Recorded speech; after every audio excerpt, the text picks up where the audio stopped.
Intelligentsia PTI के अलावा भी जो मुल्क के तूल अर्ज में वकला हैं, ये इंटेलिजेंशिया है, वो भी इसके खिलाफ बरसरे पैकार रही। पीका का काला लॉ, जिसके तहत मेन स्ट्रीम मीडिया को तो ऑलरेडी पाबंदियों का सामना है, कदगने लगाई गई हैं।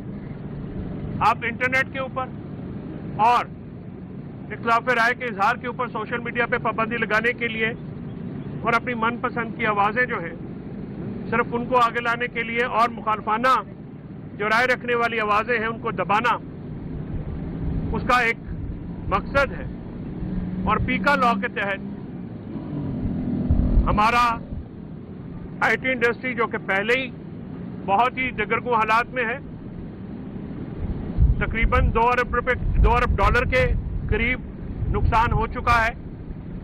ह्यूमन राइट वायलेशंस आपके सामने हैं, जिससे हमारा जीएसपी प्लस स्टेटस भी खतरे में है।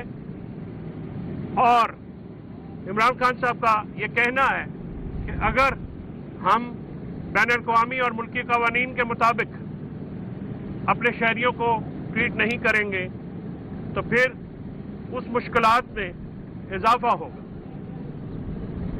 चौथी वजह यह है कि मुल्क में तमाम इदारों को पीटीआई को क्रश करने के लिए लगाया गया है। दहशतगर्दी बढ़ती जा रही है, क्योंकि जो दहशतगर्दी को रोकने वाले अनासर हैं, इदारे हैं, उनको पीटीआई को क्रश करने के लिए लगाया गया है। तमाम इदारे, चाहे वो पुलिस हो, एफआईए हो, लॉ इन्फोर्समेंट एजेंसीज हो या दूसरे एजेंसीज हो, उनका काम सिर्फ पीटीआई को क्रश करना रह गया है, जिसकी वजह से जो उनका असल काम है उससे तो जो हट गई है और मुल्क में दहशतगर्दी 2013 से भी ज़्यादा बढ़ गई है। हमारा वेस्टर्न बॉर्डर वल्नरेबल है। अफगानिस्तान के साथ सूरत हाल जो बॉर्डर पे है वो आपके सामने है। हमारे जवान रोज़ाना शहादतें दे रहे हैं, रोज़ाना कुर्बानियाँ दे रहे हैं, और फौज हमारी है और ये शहदा भी हमारे हैं, ये बच्चे भी हमारे हैं।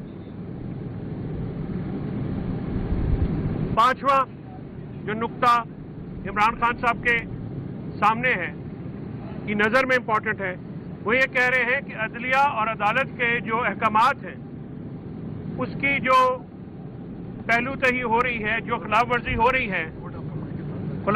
रही है, उसका नजला भी हमारी पाक फौज के ऊपर गिर रहा है। जेल के अंदर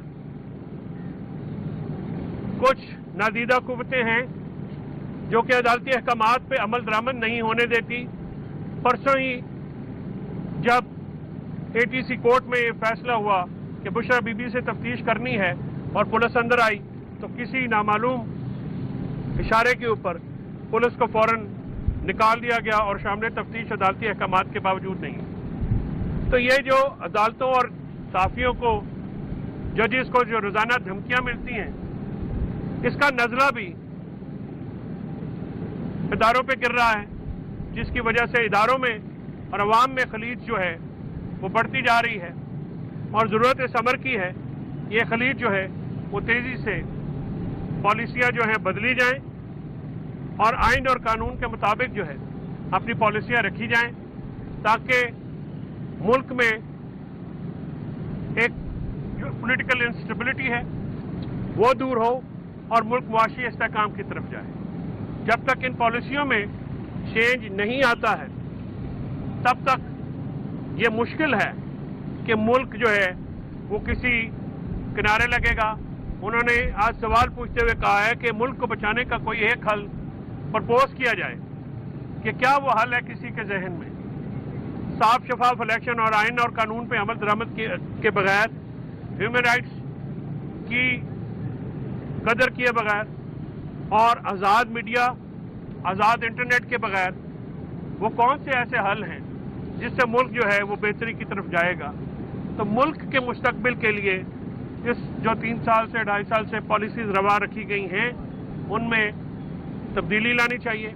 एक सवाल के जवाब में उन्होंने ये कहा कि कोई बात करे या न करे, बतौर फॉर्मर प्राइम मिनिस्टर ये उनका फर्ज है कि वो मुल्क की को जो तबाही या मुल्क को जो खतरात हैं उनकी निशानदही करें और इन निशानदही को बतौर फॉर्मर प्राइम मिनिस्टर वो अपनी रिस्पॉन्सिबिलिटी समझते हैं कि जो मुल्क को चैलेंजेस हैं, जो उनके सामने प्रॉब्लम्स आ रहे हैं, उनको जो है वो सामने रखें।